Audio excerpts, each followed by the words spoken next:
Yes. Hello everyone, a very good morning, good afternoon, good evening, and welcome you here in video in which we are going to talk all about your advanced performance management. So specifically this video is for all those guys who are looking for or who are going to give an examination or who are in the question that whether as an optional paper shall you opt for APM or not. So here in this video we are going to have a discussion about all of this, including with an end part that how you are going to study, including a bonus for you in which I am going to share that how you are going to study APM. Okay, so here I am CS Sumit Maro with you. I am teaching for ACCA, APM from last 8 years.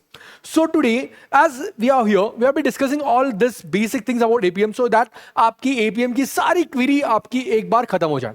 Okay मुझे पता है बहुत confusion होता है आप लोगों को, क्या हमने एपीएम लेना चाहिए नहीं लेना चाहिए, लिया तो क्या होता है, कैसे होता है, क्या पेपर पैटर्न होता है, पेपर कैसे होते हैं, और सब कुछ होने के बाद हमने इसकी पढ़ाई कैसी करनी चाहिए. So all this things right from comparison between your PM and APM as well, because हम ये भी देखते हैं कि पीएम का ही एक एक्सटेंशन पार्ट आपका आगे का एपीएम बनता है. तो क्या डिफरेंस आता है आपके इसमें, ताकि आपको एक ये वीडियो देखने के बाद एक पूरी फुल प्रूफ क्लैरिटी मिल जाएगी कि क्या आपने एपीएम लेना चाहिए नहीं लेना चाहिए, और ले रहे हो आपकी अगर एग्जाम आ रही है तो इस सब्जेक्ट से आपकी क्या एक्सपेक्टेशंस होनी चाहिए ताकि इस सब्जेक्ट के अंदर आप एक्सेल कर पाओ और जबरदस्त मार्क्स के साथ में आप पास हो पाओ. So the first part we are going to discuss about is that APM. पहले तो हम देखते हैं जानते हैं ये एपीएम सब्जेक्ट किस चीज का नाम है. Now see if you remember PM के अंदर मैंने बताया था आप एक कॉफी शॉप ओनर हो, बट आप देखो अब हमने ये देखा है, पहले तो बता दूं कि आपका ये जर्नी जो है in ACCA, and when I'm talking particularly with my subject of MA, PM and APM, it's right from start to top. अब यहाँ पे देखो हमने एमए जो पढ़ा था हमारे फर्स्ट लेवल के अंदर पढ़ा था, जहां पे हमने सारे ऑपरेशनल चीजें देख ली थी कि भाई नीचे क्या होता है, कैसे बजट बनाना है, मटेरियल की कॉस्ट कैसे लानी है, लेबर की कॉस्ट कैसे लानी है, ओवरहेड क्या होता है, ओवरहेड को कैसे बांटा जाता है. Then if you are game for APM year, APM के अंदर हम देखते हैं आगे वाली सॉरी पीएम के अंदर हम देखते हैं आपकी आगे वाली बात की अब इस चीजों को लेकर आप कैसे यूज कर सकते हो. तो जो आपने सारा चीज बनाना सीखा था और जो भी चीजें अलग अलग आपने सीखी थी, इनको मिक्स करके आप कैसे आपके ऑर्गेनाइजेशन में यूज कर सकते हो ताकि आपका जो परफॉर्मेंस रहे वो अमेजिंग रहे. इसलिए हमारे सेकेंड लेवल के सब्जेक्ट का ही नाम है PM. Problem here is what, बहुत से बच्चे अगर आप कोई प्रोफेशनल कोर्स के थ्रू आ रहे हो तो आपको एमए और पीएम में एग्जिम्पशन हो जाता है, राइट या फिर अगर आप नॉर्मल कोई बीकॉम वगैरह के साथ में भी कर रहे हो तो आपको एमए में एग्जिम्पशन हो जाता है. So here is one of the problem, but at the same time APM में आपको एमए और पीएम का बेस होना जरूरी है. बट कोई बात नहीं है, अगर आप नहीं भी पढ़े हो तो ऐसा कुछ नहीं है कि आप बहुत कुछ मिस कर दोगे या आपको कुछ नहीं आने वाला, नहीं, इट्स नॉट लाइक दैट. जो भी रिक्वायर्ड अमाउंट ऑफ चीजें हैं वो हम ब्रिज बैच से ले लेते हैं, या फिर हम जब एपीएम आप मेरे साथ पढ़ोगे तो मैं right from everything will be taken right from zero, क्योंकि मुझे पता है आपको कुछ नहीं आता है. आता हो तो भी मैं एज्यूम करूंगा आपको कुछ नहीं आता है, because in APM it's very important. It's very, आपको एमए पीएम पूरा 100% पढ़ने की जरूरत नहीं, बट हमें जहां जहां लगेगा वहां हम चीजों को अच्छी से बेस से वापस स्ट्रॉन्ग करेंगे, बिकॉज आपने पढ़ा भी होगा बट आपको बेस इंपॉर्टेंट स्ट्रॉन्ग रखना यहाँ पे बड़ा इंपॉर्टेंट काम है. Okay so then APM is the top level thing. Now हमने देखा कि आपने पीएम के अंदर थोड़ा बहुत बीच वाले मैनेजमेंट का रोल कर लिया, बजट्स बना लिए और अच्छी से काम करना थोड़ा बहुत सीख लिया, कैसे क्या डिसीजन लोगे, कौन सा प्रोडक्ट प्रॉफिटेबिलिटी है, कौन सा प्रोडक्ट प्रॉफिटेबिलिटी नहीं दे रहा है, कौन सा डिवीजन है कैसा है, परफॉर्मेंस मेजरमेंट कौन से डिवीजन का कैसा, ये सब आपने आरआई आरओआई ये सब करना कैलकुलेट करना सीख लिया. अब now coming in APM you are going on the top level of management. अब यहाँ पे आप खुद को मैनेजमेंट भी नहीं, आप टॉप लेवल ऑफ मैनेजमेंट समझने वाले हो. और इस टॉप लेवल ऑफ मैनेजमेंट में आप क्या करोगे दोस्तों, आप यहाँ पे खुद को एक कंसल्टेंट की तरह समझोगे. The very first basic thing is that आपको यहाँ पे खुद को एक कंसल्टेंट, एक कोई स्मार्ट कंसल्टेंट की तरह इमेजिन करना है, और आपके सारी कोई भी एग्जाम में जो भी प्रॉब्लम्स आपसे पूछी जाएगी उसका आप एक कंसल्टेंट की तरह आंसर करोगे. यहाँ पे आपको एक काम वाला ऑपरेशनल या मिडिल लेवल मैनेजमेंट में नहीं है, आप टॉप मैनेजमेंट समझो, आप अपने आप को एक सीईओ सीएफओ समझो, और वो तरीके से आपको सब चीजों का अप्रोच रखना है. So here, what things could be there? Like आपकी कौन सी स्ट्रैटेजी है, कौन सी, अगर ये बिजनेस में ये सिनेरियो आपको दिया जाएगा तो ये बिजनेस के सिनेरियो में स्ट्रैटेजी क्या होनी चाहिए, क्या जो आपने स्ट्रैटेजी बताई गई है वो उन्होंने जो अप्लाई की थी वो वर्क कर रही है नहीं कर रही है. So see as a consultant. Now understand, before going to this, I will say that your APM paper is 80-20, 80% theory and 20% practical. तो theory मतलब यहाँ पे यही है कि आपको एडवाइसेस देनी है. ओके प्रैक्टिकल बड़ा छोटा मोटा पार्ट है, छोटे मोटे कैलकुलेशन करके आपको समरी बतानी पड़ेगी कि क्या हो रहा है क्या नहीं हो रहा है, but it's not all detail. बड़ा बजट बनाना आपको ऐसा यहां पर नहीं रहेगा. डन. विच केपीआई रियली मैटर्स। आपको कभी कभी बिजनेस सिनारियो दी जाएगी, आपको बोलेंगे कौन से केपीआई आने चाहिए, कौन से मैटर कर रहे हैं, कौन से मैटर नहीं कर रहे हैं, आप आइडेंटिफाई करो या आप बताओ कि कौन से की परफॉर्मेंस इंडिकेटर है जिसको हमने ध्यान में लेना चाहिए बिजनेस में, ताकि हम सही डायरेक्शन में जा रहे नहीं जा रहे वो पता चले। How should the divisions be evaluated. अब हमारे 4-5 डिवीजन, अब समझो आप टाटा ग्रुप के आपके कंसल्टेंट हो, आपके टाटा मोटर्स है, आपका टीसीएस है, आपका से टाइटन वॉच कंपनी है आपकी, इन सब में अभी आपने कौन से कैसे इवैल्यूएट करना है, सबका कैसे आपको सही तरीके से देखना है कि कौन कितना सही काम कर रहा है नहीं कर रहा है, उनके इवैल्यूएशन के क्राइटेरिया क्या रहेंगे जिसके बेसिस पे आप बोलोगे हाँ भाई ये एक्सेल काम कर रहे हैं, ये नहीं कर रहे हैं। नहीं कर रहे वाले को आप कैसे सही करोगे। Then how do we create shareholder value at the end. The most important thing is that अब हमारी कंपनी बड़ी बड़ी है, छोटी बड़ी कंपनी के बारे में बात नहीं कर रहा है, ये बड़ी बड़ी कंपनी का एक सबसे बड़ा मोटिव है कि हमारे कंपनी पे भरोसा रख के जो भी लोगों ने इन्वेस्ट किया है उनकी इन्वेस्टमेंट्स को हम कैसे बढ़ाएं, कैसे हम उनके इन्वेस्टमेंट में वैल्यू ऐड करके दे ताकि और लोग खरीदे और हमारे कंपनी के शेयर्स के भाव बढ़े। How do we balance financial non financial indicators? Now a very detailed discussion of this has been taken in PM के अंदर हम बहुत अच्छी तरीके से पढ़ते हैं कि only financial indicators are not sufficient enough। Last के 4-5 चैप्टर के वही है, बट और नॉन फाइनेंशियल इंडिकेटर्स भी कितने इंपॉर्टेंट है, बैलेंस स्कोर कार्ड और अलग अलग चीजें हम जो देख सकते हैं। अब इन सब का एप्लीकेशन हम देखेंगे एपीएम के अंदर कि आप इसमें से कौन सा अप्लाई करना है, नहीं करना है, कैसे करना है, क्या करना है। This is next level subject for you. Then how should performance be measured in complex organisation.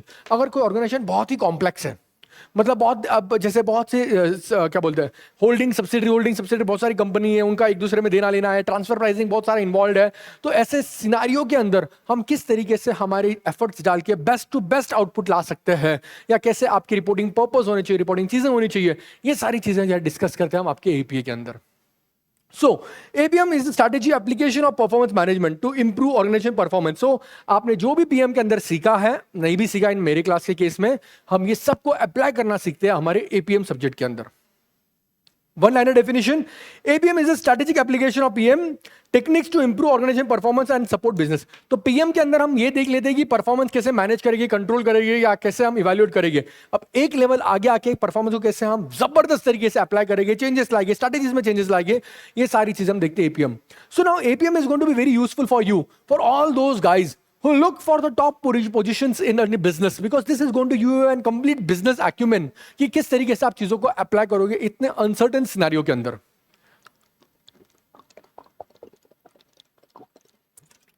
Now a bonus for you.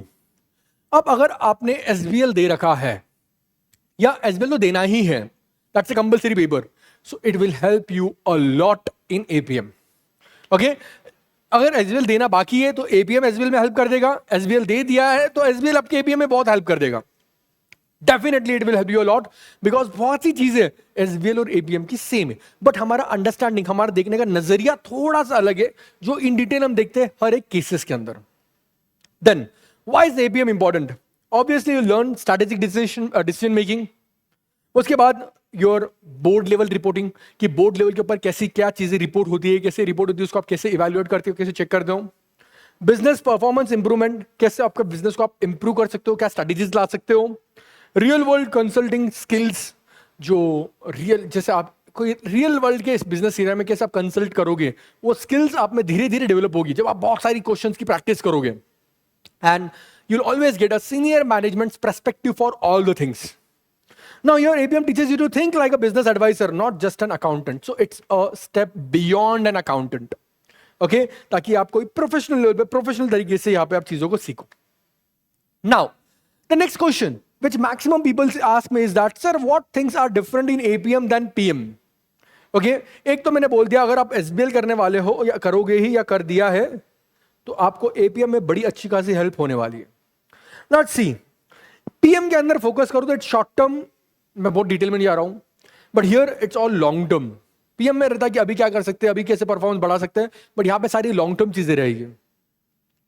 And all focus on external environment goal, because we already always learn that top management doesn't look for all things are going in, उनको external चीजें भी देखनी कैसे क्या चल रही है market में।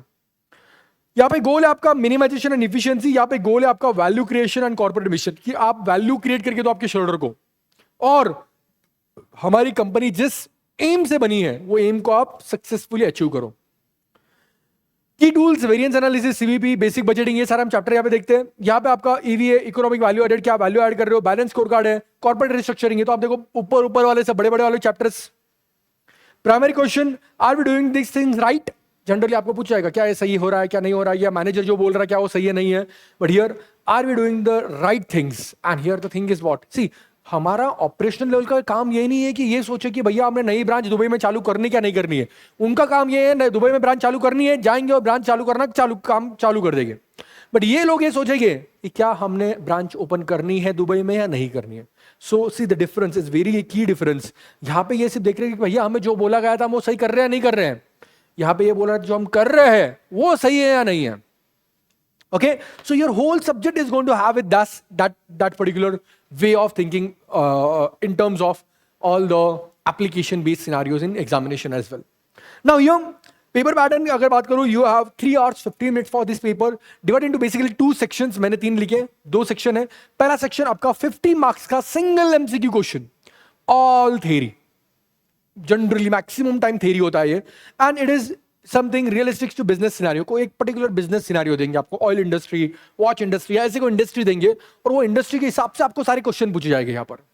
Now thing is what, 40 marks से तो क्वेश्चन रहेंगे और 20 मार्क्स का टोटल पेपर में 20 मार्क्स का, और यहाँ पे 10 मार्क्स का आपका प्रोफेशनल स्किल्स, कि आप कैसे प्रोफेशनल स्किल्स को दर्शाते हो, आपके आंसर के अंदर आप कितना प्रोफेशनलिज्म रखते हो, कितने सही तरीके से आप चीजों को सोचते हो। वो ऑटोमेटिक आपके 40 मार्क के आंसर जो है यहाँ पे आएगा, उसमें ऑटोमेटिक 10 मार्क का इवैल्यूएशन हो जाएगा। मतलब 40 मार्क्स अगर आपने अच्छी से लिखा है, प्रोफेशनली समझ सोच बूझ कर लिखा है, बहुत ढेर सारी प्रैक्टिस करके आप अप्लाई कर रहे हो आपका दिमाग, तो ये 10 मार्क आपको बोनस मिलेगा। लेकिन फेकम पाक कर रहे हो तो ये 40 तो छोड़ दो, ये 10 भी भूल जाओ। Then comes the section B, where 25 marks 2 case studies are there. 25 mark के 2 केस स्टडी रहेंगे। एक जो पहला केस स्टडी रहता है जनरली वो सेक्शन सिलेबस के सेक्शन ई से होता है, which is on your current items and current developments, जो अभी करंट इशू चल रहे हैं उसके ऊपर बेस्ड होता है generally. And another 25 marks case study can come from any other part of your syllabus. तो इस तरीके से आपका 25 प्लस 25 प्लस 50 100 मार्क का पेपर आता है। नाउ टॉकिंग अबाउट टाइम, पहले क्वेश्चन में, पहले 50 मार्क्स के क्वेश्चन में you should spend around 90 to 100 minutes. It's much more than enough. Okay, उससे ज्यादा आप टाइम ले रहे हो तो छोड़ दो, पहले आगे चले जाओ। And the next case study should take around 45 to 50 minutes. It's more than enough, sufficient good time for you. Okay, so this is all about your paper pattern. So ये पेपर पैटर्न से आपको एक चीज समझेगी दोस्तों, कि आपका focus यहाँ पे पूरा अलग होना चाहिए। यहाँ पे आपका फोकस पूरा राइटिंग पे होना चाहिए, जिसके लिए मैं आपको हमेशा बोलता हूँ कि टाइपिंग प्रैक्टिस करो। अपने व्हाट्सएप को सबको अपने मोबाइल अपने लैपटॉप में डाल दो और अपने फ्रेंड्स सबसे आपके मोबाइल लैपटॉप से ही चैटिंग करो। The best option what I could you. या टाइपिंग के बहुत सारे गेम्स होते हैं जो हम क्लास में खेलते हैं, वो भी आप ले सकते हो, बिकॉज इट्स वेरी इंपॉर्टेंट कि सबसे पहले तो आप अपने टाइपिंग के ऊपर अपना हाथ जमा लो, बिकॉज यहां पे आपको टाइप करते करते सोचना है, ये नहीं सोचना कि टाइप सही हो रहा है नहीं हो रहा है।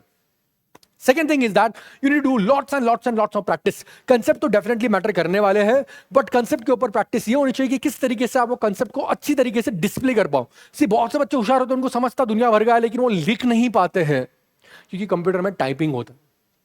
तो आपको यहाँ पे जितना होशियारी से समझना है चीजों को, आना है चीजों को, उतनी होशियारी से आपको बताना भी है एग्जामिनर को और रियल लाइफ में आपके सारे वैल्यू शेयर होल्डर्स को कि आप कितने अच्छी से चीजों को समझते हो।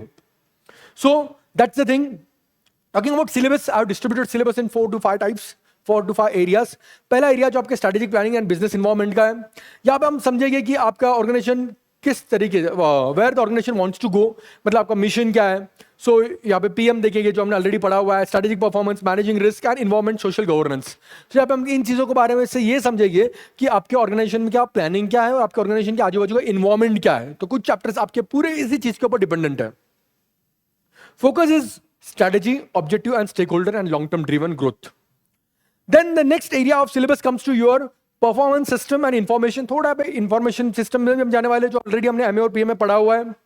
Business structure and performance management, अब परफॉर्मेंस मेजर करना सीख लिया, कैसे मैनेज करके ये हम देखेंगे। इंफॉर्मेशन सिस्टम, एमआईएस, डीएसएस, ये सारे आपको कैसे एप्लीकेबल रहेंगे, कैसे आप यूज कर सकते हो। परफॉर्मेंस रिपोर्ट्स जो आपकी मैनेजमेंट में बनाई है वो कैसे आप यूज कर सकते हो। एंड योर डेटा, तो यहाँ पे आपका फोकस डेटा टेक्नोलॉजी वाला पार्ट रहेगा, जो हमेशा सी अगर आप देखो ना स्ट्रक्चर सिलेबस का लगभग एक काइंड ऑफ सेम चलता है एमए पीएम से। Then the third area is about your business, what measuring business performances. अब यहाँ पे हम मेजर करेंगे कि आपकी जो परफॉर्मेंस चल रही है वो कैसे चल रही है। अब आपको चार्ट्स दिए जाएंगे एग्जाम में, कुछ टेबल्स बना के दिए जाएंगे, बजट बना के दिए जाएंगे, वेरिएंस बना के दी जाएगी, कभी कभी आपको सिर्फ अंडरस्टैंड करना और एनालिसिस देना आपका। So financial performance, divisional performance, non financial and quality management, तो इन सारी चीजों को आपके कहीं कहीं पे दिया होता है और आपको अब उसको एनालाइज करके बताना होता है कि क्या चल रहा है, क्या नहीं चल रहा है, या कैसे आप क्या चीजें को चेंजेस ला सकते हो या चेंजेस आप कर सकते हो। Okay, so your KPI, ROI, RVA, जो हमारा लास्ट पार्ट था पीएम का, वो यहाँ पे वापस इसको एक एडिशनल चीजें यहाँ पे लाया गया है। Next area, people behavioral control. Up, see, when you are in top management, you are not only going to look in your finances, you are going to get involved with many people there. So वहाँ का भी एक कुछ important चीज़ यहाँ पे लाई गई है। Managing people and organizational performance, budgeting control, human resources. हम किस तरीके से लोगों को मैनेज कर सकते हैं, प्लान कर सकते हैं ताकि आपकी चीजें स्मूथली चले। राइट, आप बहुत लोगों के टॉप बॉस होने वाले हो, तो ये भी आपको समझना चाहिए। इसी से syllabus are so beautifully design ना, हर एक एस्पेक्ट आपको बोरिंग लगेगा लेकिन हर एक एस्पेक्ट जो आपको वो लेवल पे काम आएगा वो उन्होंने लिया हुआ है, और इस तरीके से क्वेश्चन बनाते हैं ना कि आपको सच में फील होगा कि आप टॉप मैनेजमेंट के अंदर बैठे हुए। And this helps you a lot because here you develop an attitude in a same way. Fifth, professional and strategic skills, thinking like a business advisor. Professional skills, अब यहाँ पे आपको एज एन एडवाइजर कैसे क्या क्या skills है, scenarios है, जो हमारे फोरकास्टिंग टेक्निक्स है, ये सब चीज़ों को हम यूज़ करेंगे और कैसे हम अप्लाई करेंगे ताकि हम समझे कि हमारी ऑर्गेनाइजेशन किस तरह बढ़ रही है। So if you'll say that APM is all about strategy, very important, it's all about strategy, जहाँ पे हम इंफॉर्मेशन को लेंगे, परफॉर्मेंस मेजर करेंगे और लोगों को पीपल एंड लोगों पे अप्लाई करेंगे and will give you professional judgement for the same. Now if you have our classes together, या आप जो भी जैसे भी पढ़ रहे हो, आपने किस तरीके से पढ़ना है, इट्स वेरी इंपॉर्टेंट। सबसे पहले जैसे मैंने आपको बताया, here all things are very different, it's not same way what you have learned up to now so far.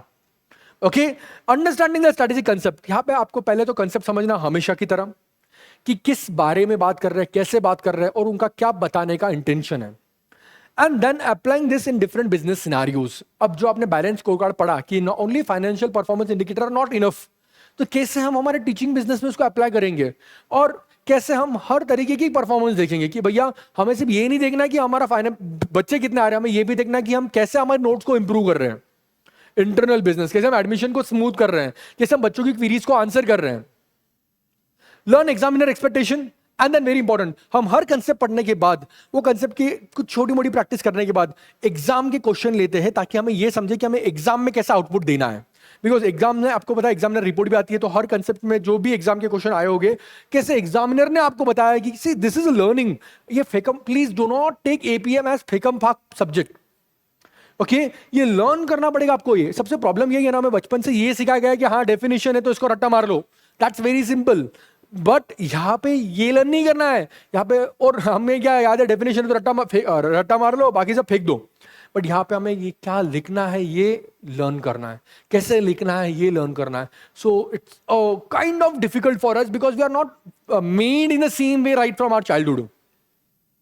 Then master case study answers, जितना आप सीखोगे धीरे धीरे धीरे आप देखना ऑटोमेटिक एक टाइप के आप एक क्या बोलते हैं एडवाइजर बन जाओगे।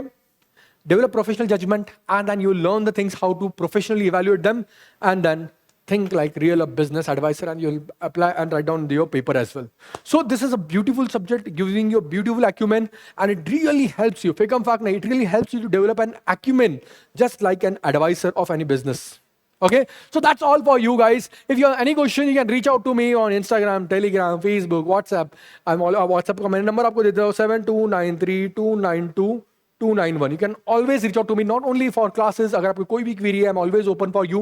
It's because this all things have been all meant for you. I hope you give an amazing APM paper.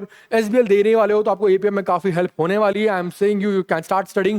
Just be confident and practice as much as you can.